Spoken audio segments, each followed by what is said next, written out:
Hello and welcome to the GP Optimizer webinar today. Why you shouldn't throw in the towel on your GP investment. And we are excited to have you here today. Just a few logistics. This is being recorded and it will be sent out after the webinar. So if you have anybody else you'd like to share it with, we will be doing that. And then also, everybody is placed on mute. You should have access to a chat or a question box if you want to comment or have questions. Go ahead and feel free to add them there. We will go ahead and try to answer them. However, we do have quite a few questions that came in from another webinar, so we're going to try to address those first. But go ahead and send them, and we will do our best. If not, we will either maybe have another webinar like this and address them then. So without further ado, we are going to start with questions. First, I want to thank Bob and Jay and Mark today for entertaining some questions that are, I should say, burning questions in the GP community. So the first one today is going to be, where do you believe the FUD is coming from? Who wants to go first? Bob, you giggled, so now it's going to be you. Yeah. Okay, I'll go first on that. So I think the FUD, fear, uncertainty, and doubt. And by the way, it's great to be on this call with the three of you. It's quite the privilege. I think the FUD is coming from multiple places, right? It's certainly coming from competitors, competing ecosystems, and publishers that want to see Dynamics GP disappear. One less application to compete with. I think it's coming also from inside as well. I think there are plenty of partners in the GP space that are all in on GP. There are some others that have decided that they don't want to support GP anymore, or would like to see their software, and as they may be saying some things or exaggerating some positions that have been announced by Microsoft, the publisher, to promote different ecosystems, right?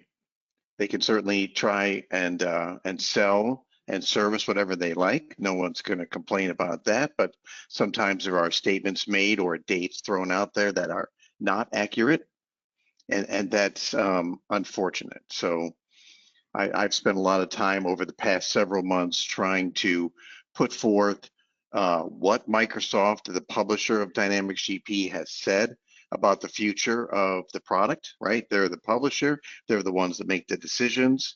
And when they put information out that is for existing customers and then spend time putting out information about prospective customers, you have to be able to discern carefully the differences. And if you can do that successfully, well, then you'll know exactly where you stand as an existing GP customer. And it's not hard to figure out. But sometimes those waters get muddied, be it by competitors or here internally by some partner organizations. And you just have to be careful. If you're an end user and you're contemplating staying on Dynamics GP for the long haul, then you need to be able to discern the information properly and avoid the FUD. So that's where I think it's coming from. Yeah, even though Microsoft has... Go ahead, Jay. Thanks, Mark. So again, it's a pleasure to be with you two as well. So it's great to be here. When I look at what Bob just said, I think that the thing is it's really easy to fill in the gaps with your own fear, uncertainty, and doubt. And so when you don't know that full story or you haven't participated in those calls and conferences where they've talked about the future of GP, it's really easy to assume the negative and not know the positive side of things. And so if you go down that route, it's really easy. It's an easy path rather than doing what Bob said, which is gather that information and put it all in one place, put it together and present that as a whole. So I think that that's really why we have so much fear, uncertainty, and doubt, is because there is a lack of good information. And to some extent, I think that's a problem from Microsoft's side. And to some extent, I think it's a problem from the partner side as well. Go ahead, Mark.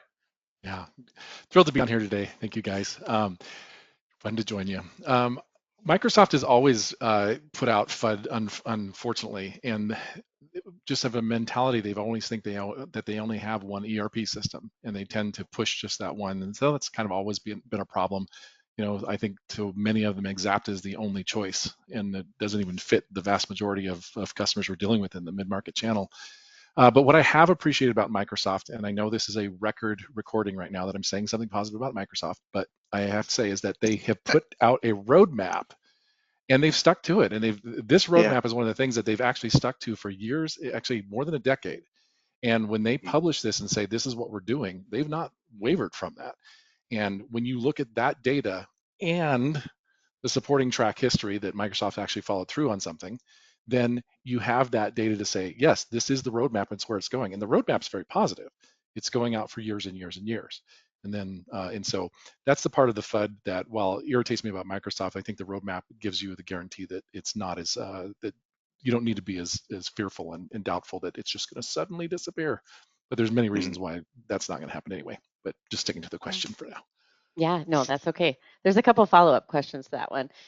In the market, there seems to be fear around security, and some are leveraging that as a tool to push people off of GP. Do you think security is a real concern? Hogwash. You know, No, don't.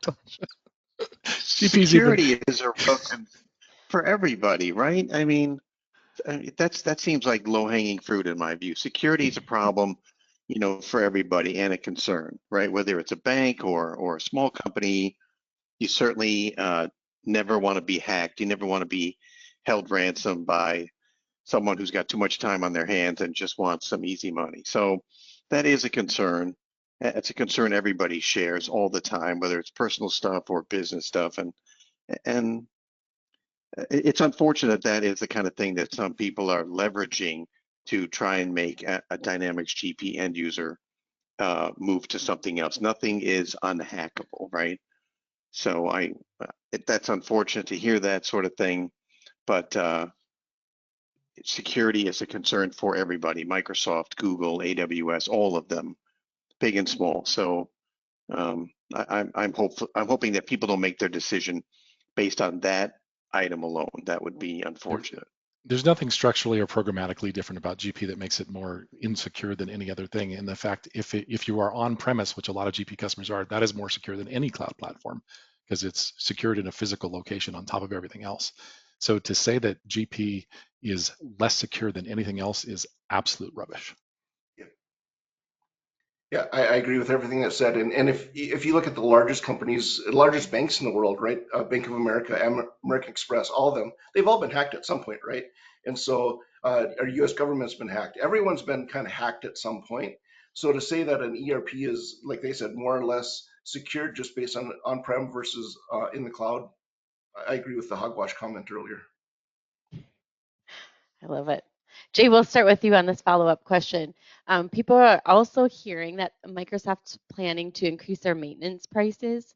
What do you feel that the value of staying current on your maintenance plans are? Sure. So you can look at it one of two ways, right? You can say, oh, I'm not going to pay my maintenance plans because, I'm not getting a huge amount of new value from the product. And I've heard that from many customers. But on the other side of that, if Microsoft sees this as a huge revenue gain for them on an ongoing basis, they're going to keep a pathway to keep GP functional and running. And so I would say, you know, as much as it pains some people to hear, I think it's worth paying that maintenance plan so that we have that product going forward for years to come. I don't see a whole lot of reason for a lot of companies to change away from Dynamics GP. And so, pay that maintenance fund is way cheaper than re-implementing your ERP system onto something else. For sure, it gives you a backup option and a rollback. You may think that you're going on a new ERP system and you just are deploying it and it's going to be live in 6 months. It isn't. There is rarely a re-implementation of a new ERP system that delivers on time and on budget. And there's quite a few stories that we've heard where people go off of GP onto another ERP system and it's a complete failure and then they roll back. If you are not current on your maintenance, you are just in a lot of trouble because you don't have the ability to get support anymore, or there's really hefty fees for signing up to get maintenance after the fact. So stay current, maintain what you have. It's a great rollback feature.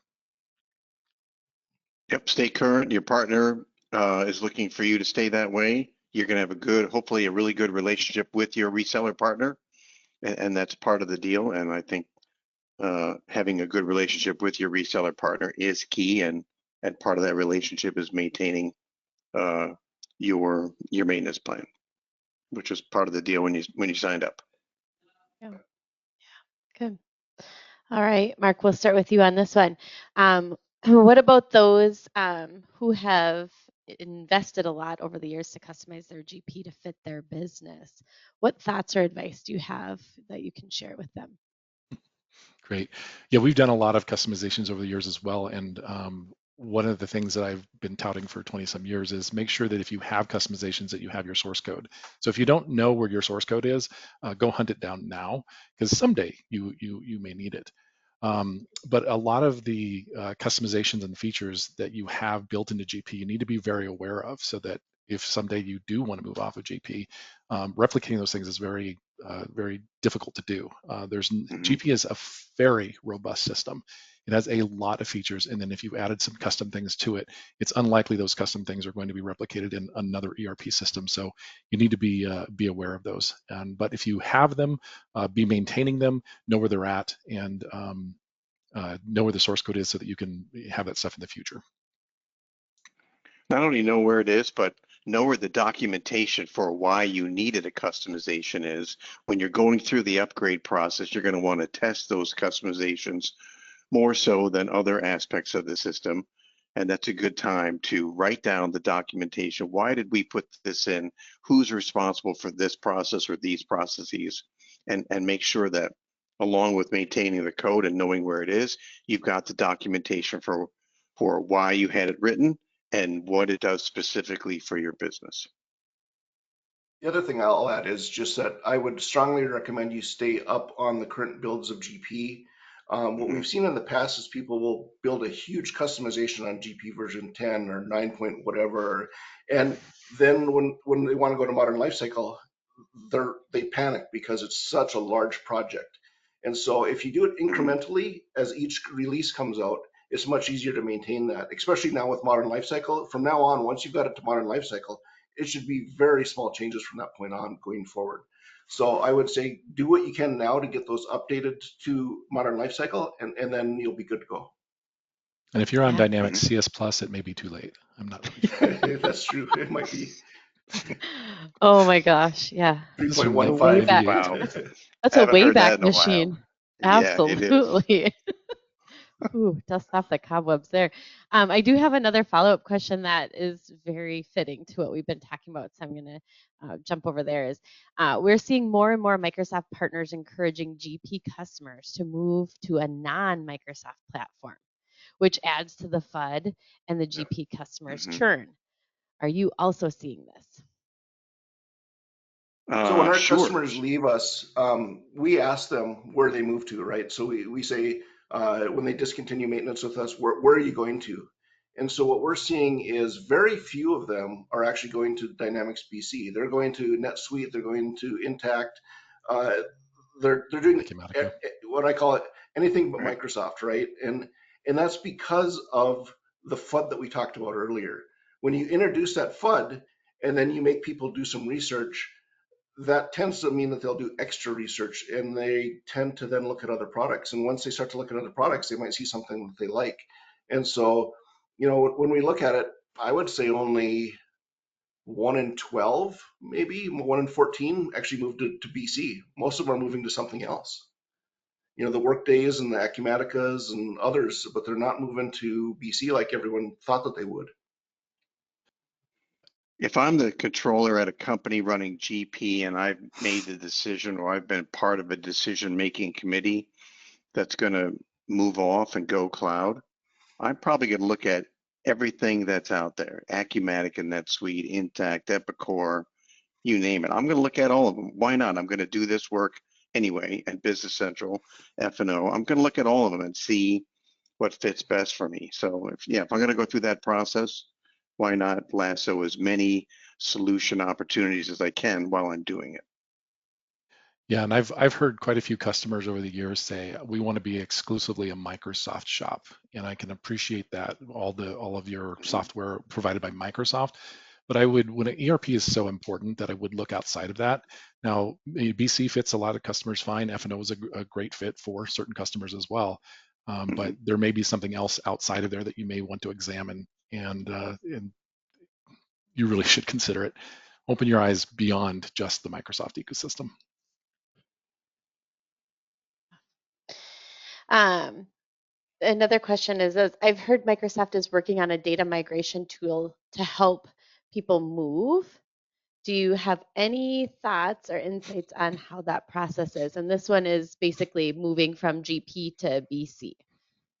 There's a reason I said re-implementation earlier, because I don't care what tool they think they have.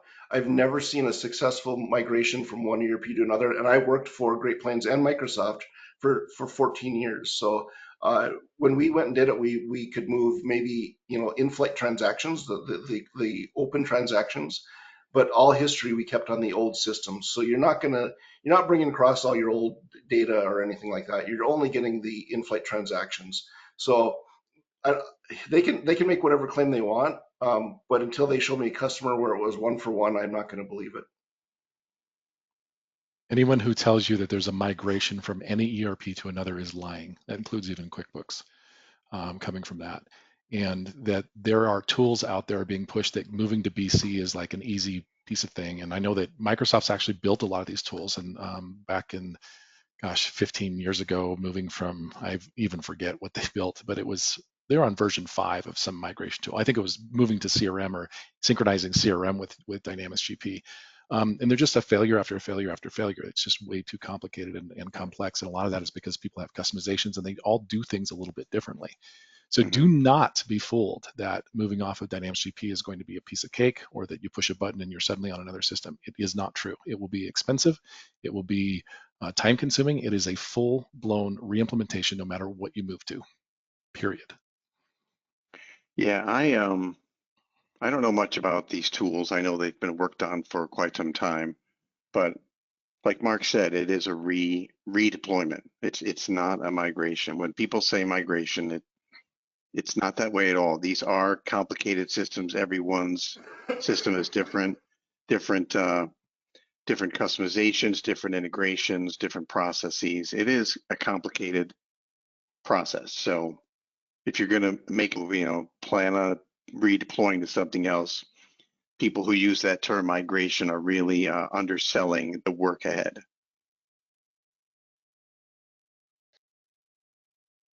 And then the next question is, and again, in the realm of Microsoft pushing or focusing on moving customers from GP to either BC and F&O, do any of you have any feedback or thoughts to share around the actual track record people are having with one of those moves, either from GP to BC or GP to F&O?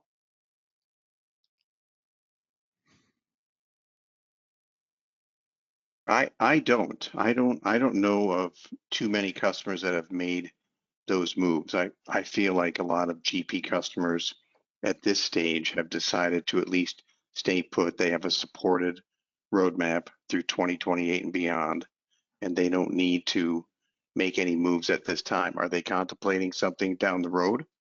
Possibly yes. Are they planning to stay put? Possibly yes. But I don't know of too many that have made that move from GP to either Business Central or F&O. I only have anecdotal things I've heard of people who have moved from GP to BC and have canceled it and rolled back. And I can't imagine. I've worked extensively with BC and GP both, and BC is just far. It's immature compared to GP. GP has just a depth and breadth. It's got 2 decades on BC, and it has just a lot more functionality and features there. So I don't think that a lot of those are being successful of moving in that pathway. So just make sure that if you choose to look at BC, just make sure that you work with your partner or you fully understand the features and functionalities that you need and make sure that the ERP supports it. But going back to the same question is like, no matter what, if you're looking to move off of, um, definitely do your research there.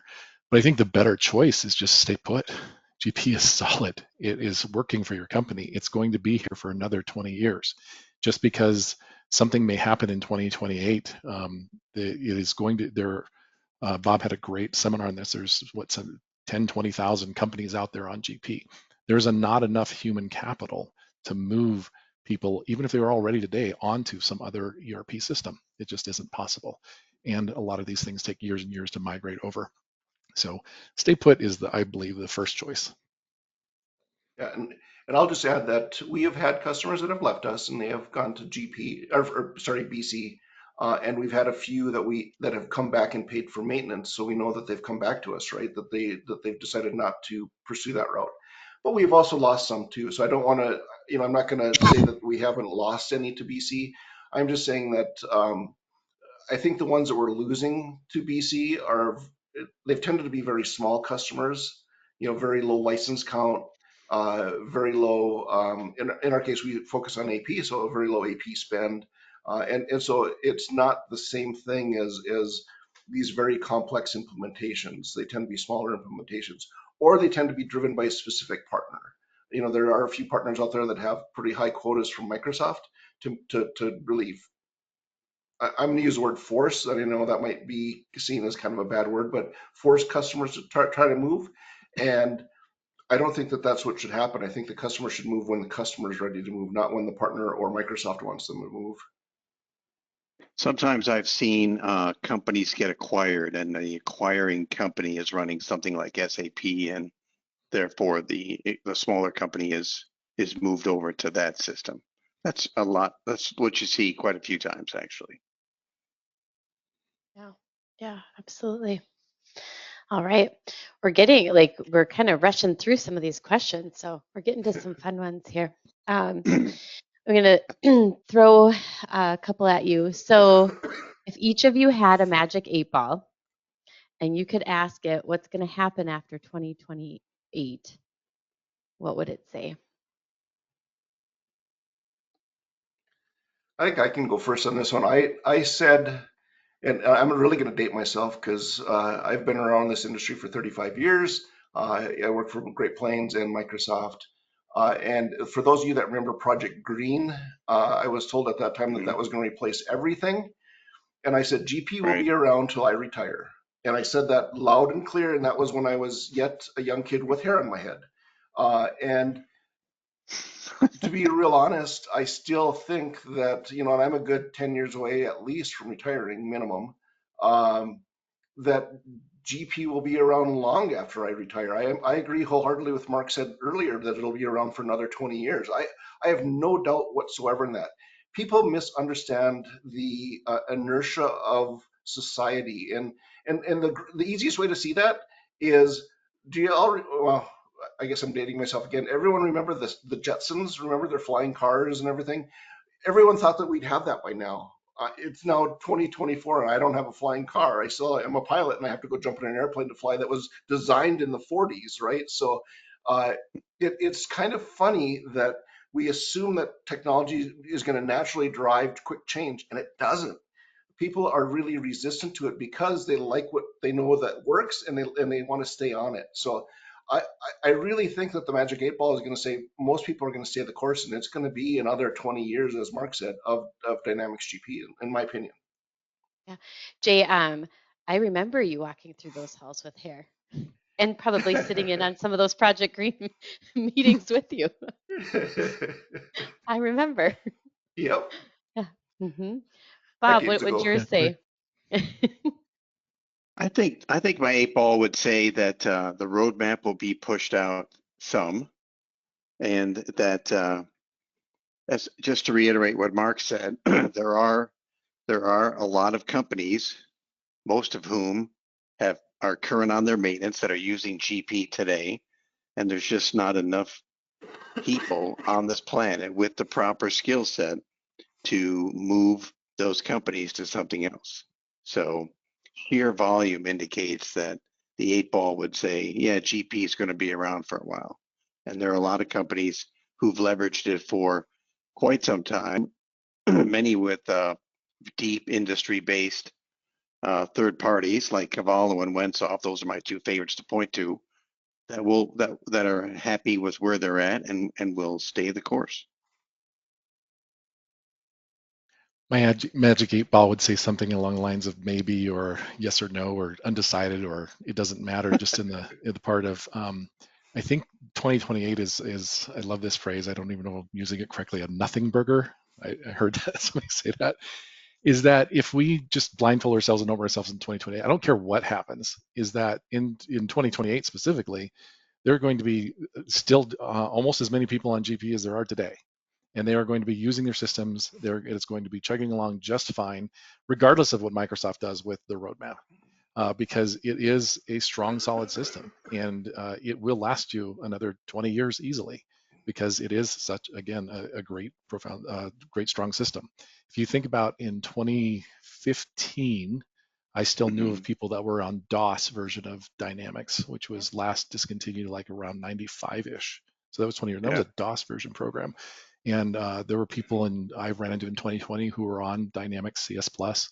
But it's just a strong workhorse. And so what happens with the roadmap really kind of doesn't matter. Just it's going to be around for a very, very long time.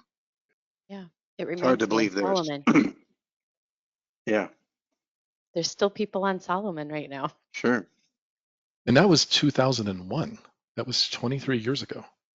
Yeah. Or maybe that Right around there. acquisition right around that time. The acquisition was 2001, right? 23 years ago that they bought Great Plains Software Inc., which included the Solomon acquisition. Mm-hmm. Yep. And yes, it's hard to believe that there are people still on GPA. Because that was. Are that they even predated today? my time I don't at know GP. anybody today that still is, but I mean, I wouldn't Yeah, be surprised. maybe. Yeah, that would I think be. we ran across one. I think it was 2 years ago. Wow. So No On kidding. GPA, really? That's yeah, amazing. yeah. You That would think would when you that They upgrade went your from computer, they went from GPA to 2015, and I about had a heart attack. I was like, holy cow, are these guys going to be surprised at the functionality that yeah. they get? Wow, what Just a the jump that UI. is. That's a leap. Yeah, that is Wow. the UI alone. Yeah. Yeah. Right. All right. Um why shouldn't people throw in the towel on GP? What is your advice around not throwing in the towel? Okay. So it's fair to say that our friends at Microsoft are not churning out new functionality to the extent that they once did. It wasn't too long ago where a PowerPoint would go on and on and on from people in Fargo showing what was new. But just because Microsoft isn't cranking out new functionality like they once did for GP doesn't mean that the ISVs have stopped. In fact, the ISVs really have a lot of really new, cool, customer-centric functionality that they're rolling out. Things that are new and cool and helpful and will help you scale your business. So even though the publisher is not as busy cranking out new code, the ISVs around the GP space are. And I think partners should help their customers who want to stay on GP look at those new offerings, because there are a lot of them. And the collective rollouts from these ISVs are more than enough reason not to throw in the towel. If you take a look at what's out there, you might very well find some really cool, neat functionality that you weren't expecting that was written for GP and integrates nicely. I think the bottom line is economics. It is far cheaper to stay on the GP system that you're on, especially if you've customized it or if you've got a large operation going, because it is a workhorse. And that if you move to something else that's going to be bigger, brighter, faster, it's incredibly expensive. I know that a typical F&O implementation, now granted that's upscale quite a bit, but that's $1 to $1.5 million for an implementation. That's just insane to move something like that if GP is working for you. It's that cost benefit analysis, but it's going to be very costly to move off of GP. And so the question is why? And if your reason why is just because it for whatever FUD or you're afraid it's going away, it's not going away. So I'm kind of like, I don't really have a good reason to move off of GP. It's pretty solid.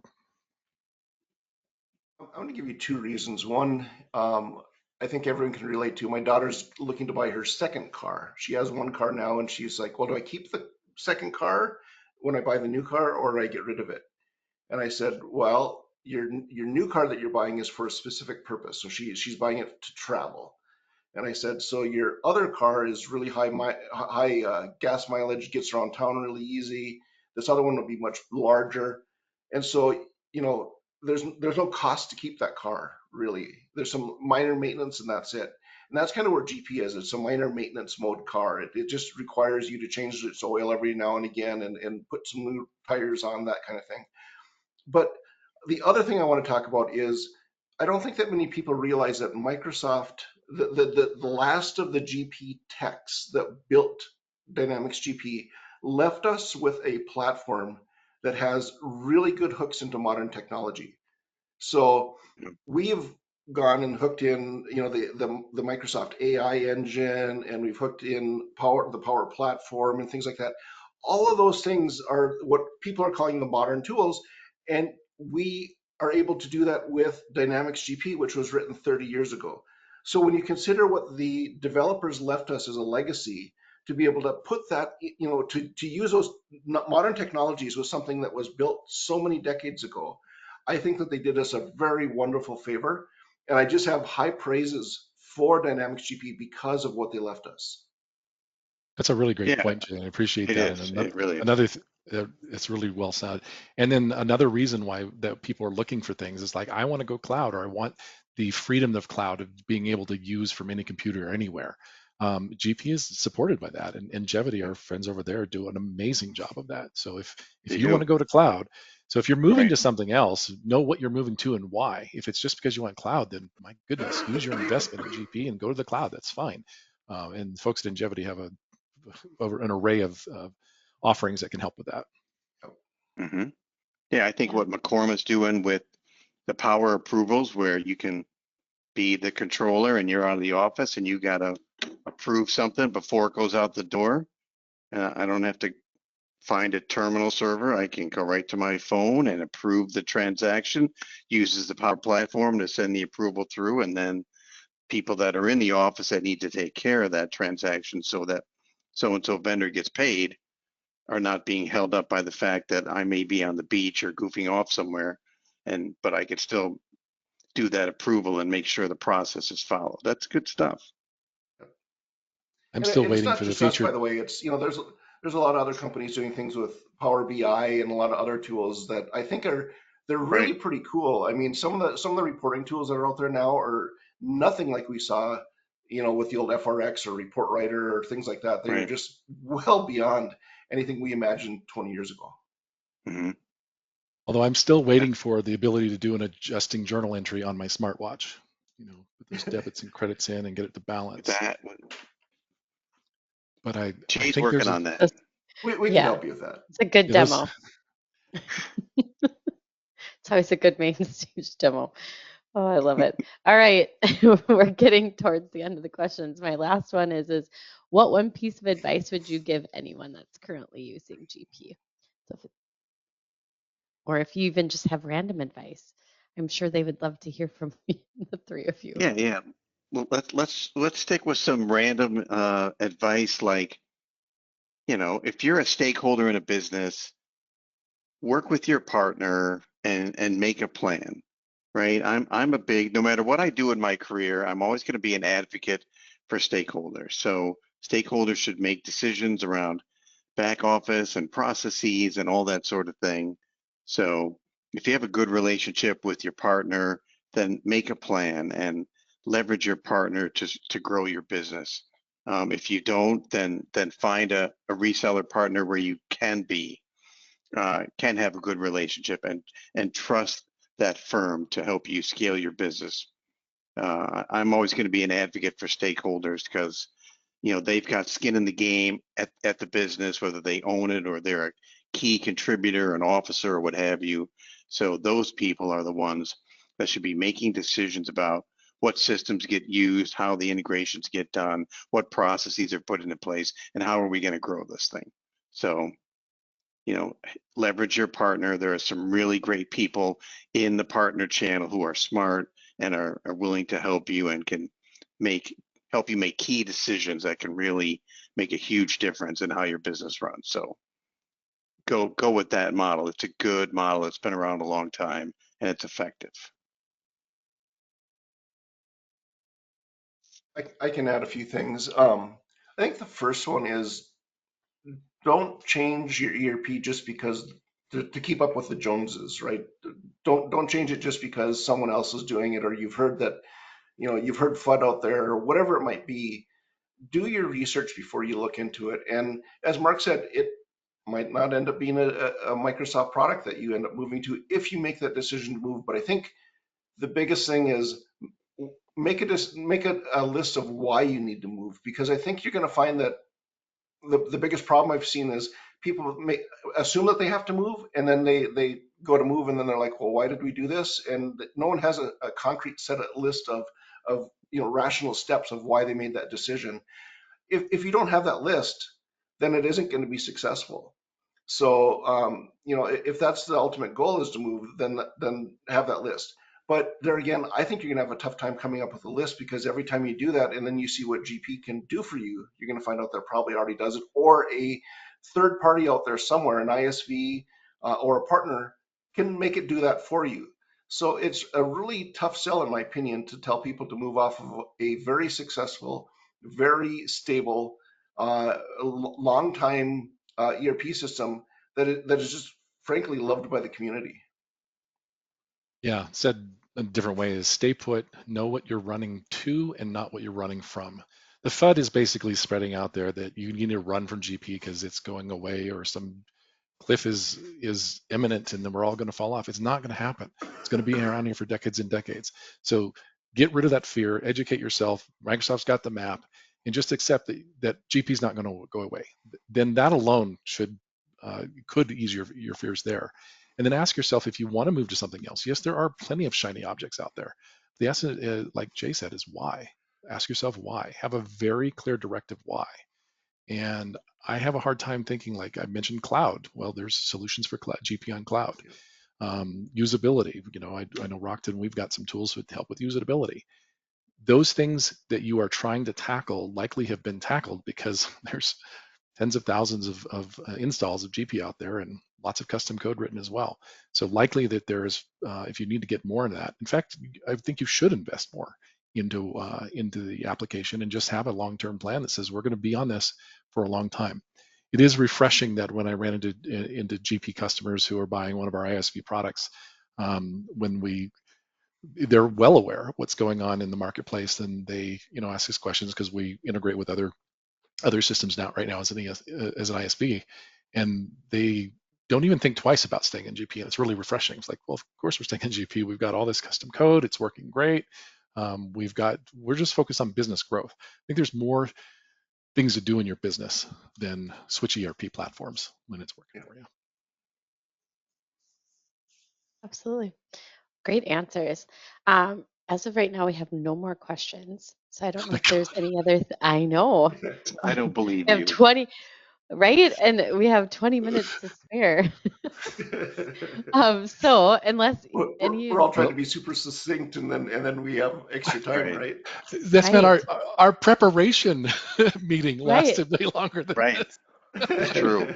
I was gonna say everybody probably expected all three of you to ramble and ramble. Well, somebody's got to have some questions out there. It's a great audience. I see some famous names out there.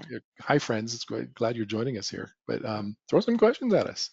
I was gonna say, feel free to throw some questions out, or if the three of you thought of something else that you wanted to share. We have some time. There is something that I guess I could that I would be curious about, because I'm curious that you guys may know some. What are some of the strengths and weaknesses you've heard about other ERP platforms? Because that's something that people are often asking. I get asked a lot, like, what are you considering? And I think this is an appropriate place to do that. And I've got some answers to that, but I'll let you guys go first if you want. Yeah, so and I think a lot of people know here that we've actually started looking at Acumatica. I had the fortunate benefit to work with some of the folks that are on the Acumatica team when I was at Microsoft, so I know a lot of those folks. But more than that, when I actually looked at the software and looked at the functionality it brought and how we can actually modify it and things like that. It really reminded me a lot of the old Dynamics GP Great Plains days. And it's a little bit of Wild West. Don't get me wrong. There's a little bit of hold on and hopefully things will work out. But I think overall the product is quite good. Um, and I don't want to speak negative about any product, so I'm not going to really talk about any of the others because Oh, I'm not I afraid. have some personal biases against the Sages and NetSuites of the world. But um, I think that if I was going to go anyway other than Microsoft, it would probably be Acumatica. That's interesting. So yeah, the Acumatica channel is nice, and you're right, it is similar to the old Great Plains days. You go to their summit event each January, and you'll see a lot of familiar faces walking around.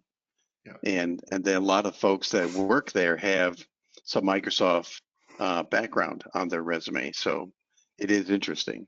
I haven't spent much time on many of the others, just competitive analysis and things of that nature.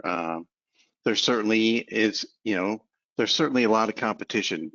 Microsoft has a lot of cloud competition for Business Central and finance and supply chain management. There's a lot of publishers out there competing for that small to mid-market business. So for the customers, it is a good thing. They've got lots to pick from for sure. NetSuite seems to be doing very well. I think Sage bought Intact and needed to get in the cloud quickly, did so. It's got a pretty good product there from what I've heard. So there's a lot out there to choose from these days if you are a small to mid-sized business and you're growing. Ready for some candor? All right, here we go. Here we Let me put go. my I'm seatbelt just on. going to. Hang on a Yeah, second. just a second here. Yeah. Go easy now. I was Go just going easy to say, now. buckle up, everyone. Oh man. So I am going to share what I've learned and what are my personal experiences, and it's really, really critical that I am not representing even my own company in what I'm saying here. I'm certainly not representing anything there, and I'll try to be tactful. But candidly, just going down the list of things that I know about, I have never heard anything positive about F&O.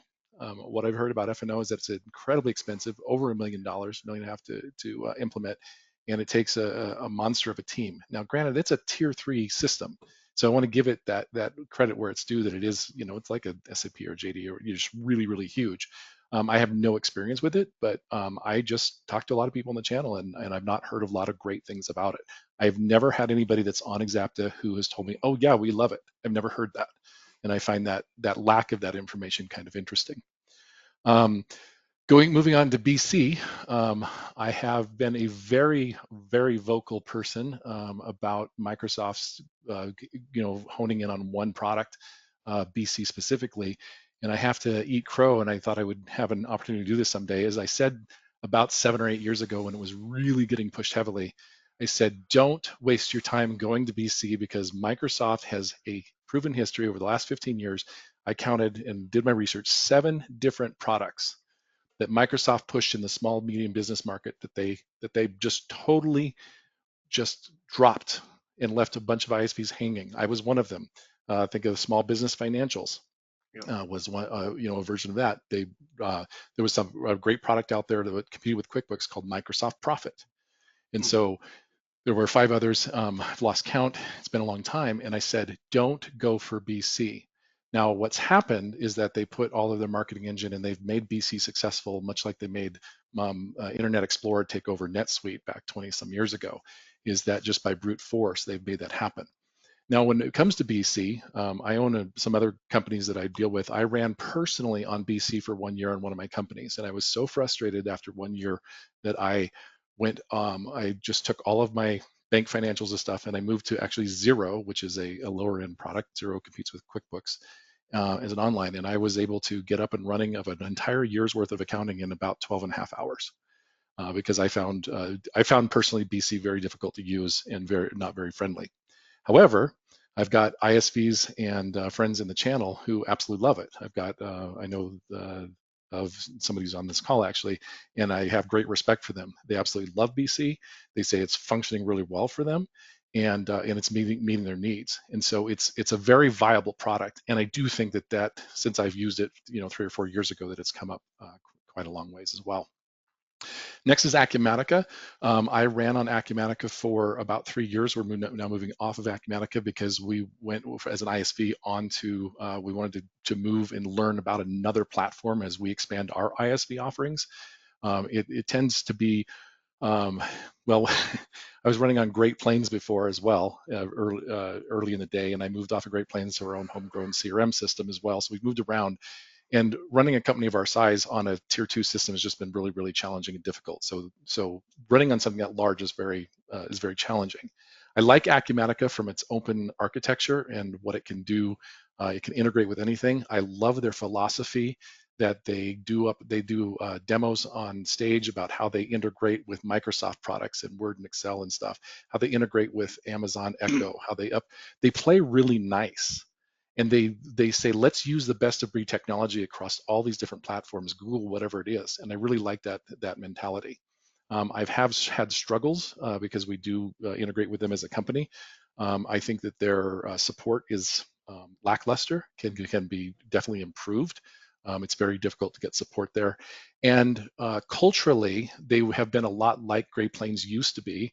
And since they've been acquired by venture capital, it's not been as bad as it could be, but that venture capital culture impact of money's more important than doing the right thing has kind of bled into that. And I don't know if you can comment on that in a minute, Bob, if you've seen that as well, or Jay as well.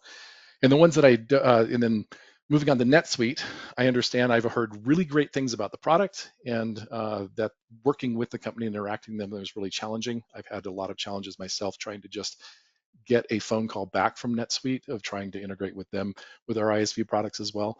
It's been a not a very exciting or uplifting experience, in fact, a very, very frustrating one. I've then shared that with some other people, and they're like, oh yeah, that's the way they are. So there's a kind of an ego mentality with NetSuite. So if you can deal with that from their sales standpoint, I understand that the product's really solid and really good. I've heard mostly good things about that. And then And the you got one to product compete with them. If you're a reseller, you got to compete with them. yes, and things, yeah, yes, which is That's they certainly have a different. different model. Mm-hmm. And then finally, Intact. I don't know a lot about Intact. This is what I've heard, is that it's really, really solid on financials and is not Mm-hmm. very good with distribution companies. And that's just what I've heard. I don't know if it's true, but that's just some information that I shared. And that's the only opinions that I have about ERP for now. Wow, that's The inside of an only, hour. the only. I was gonna say that was so succinct and respectful. Oh, wow. I got the word recited. Wow. I tried to. Yeah. All right. Any other closing comments? Still no other additional questions. So, I'm going to go back to the technology thing a little bit, and just I just want to reiterate that we could have had a system that really wasn't able to be run in the cloud, but we have that, right? GP can be run in the cloud. We could have a system that couldn't integrate to external systems, but we have that. We have all the tools, all the hooks in place. We so much of GP has been gone through by so many transactions and so many people running through it that we know that it's a solid system. We know that certainly there are spots where there has to be a workaround at times, but they're very few and far between. You have a system that's proven and proven over and over again for 3 decades. To me, that makes a lot more sense to run your business on that than something that's been around for 8, 9, 10 years. And with the fact that you can integrate in pretty much anything, I don't see the lure of looking at a BC at this point in time, unless there's something very specific that you need. If you needed very specific multi-currency or multilingual additions into the ERP system, then maybe GP isn't right for you. But that's about it, right? I mean, I can't think of any other good reason to move off of it if you're a North American-based company at this point in time.